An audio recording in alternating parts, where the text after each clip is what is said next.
산과 염기의 5가지 정의.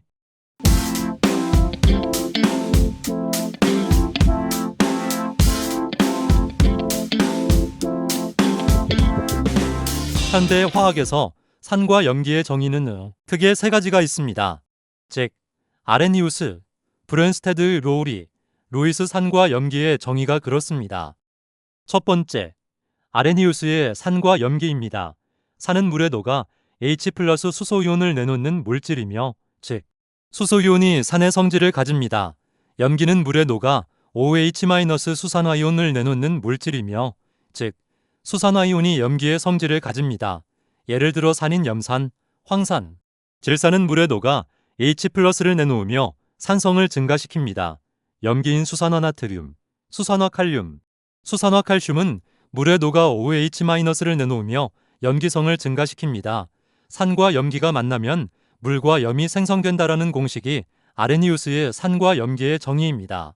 따라서 아레니우스의 산과 염기는 이러한 산과 염기의 중화 반응을 설명하는 기본 원리입니다. 다만 아레니우스 산과 염기의 정의의 한계점은 분자가 반드시 물에 녹아야 하며 알코올과 같은 용매나 기체 상태여서는 안 됩니다. 암모니아는 분자 구조에 수산화이온이 없지만 실제로는 염기성입니다. 수용액에서 수소이온은 단독으로 존재하지 않고 물 분자와 결합하여 대부분 하이드로늄 이온의 형태로 존재합니다. 두 번째, 브른스테드 로우리의 산과 염기입니다. 산은 H+ 양성자를 주는 물질이며 염기는 H+ 양성자를 받는 물질입니다. 예를 들어 물과 암모니아의 반응에서 물은 H+ 산을 주면서 산이 되고 암모니아는 H+ 양성자를 받으면서 염기가 됩니다.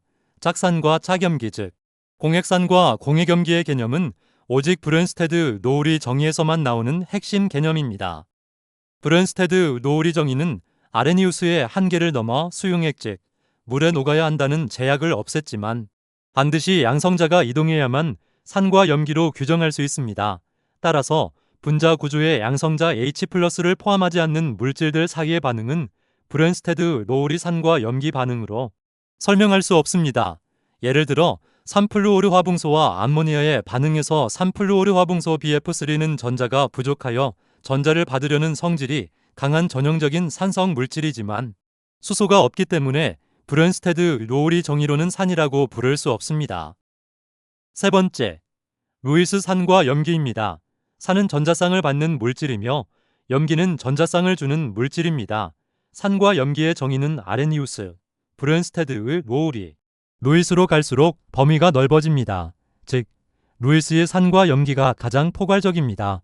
왜냐하면 아레니우스나 브른스테드 로우리의 산과 염기의 정의는 수소이온 또는 양성자 그리고 수산화이온이 존재하지 않는 화합물에는 산과 염기의 정의를 적용시키지 못하는 한계가 있는데 루이스의 산과 염기 정의는 이를 설명할 수 있습니다. 루이스 산과 염기의 정의의 핵심은 전자쌍입니다. 루이스 산은 전자쌍을 받는 물질 전자쌍 수용체, 친전자체로서 전자가 부족하거나 비어있는 오리타를 가지고 있습니다. 예를 들면 BF3 3플루오르 화붕소 OLCl3, H+ 양성자, CO2 이산화탄소 등입니다. 루이스 염기는 전자쌍을 주는 물질 전자쌍 공여체, 친액체로서 비공유 전자쌍을 가지고 있습니다. 예를 들면 NH3 암모니아, H2O 물, OH- 등입니다.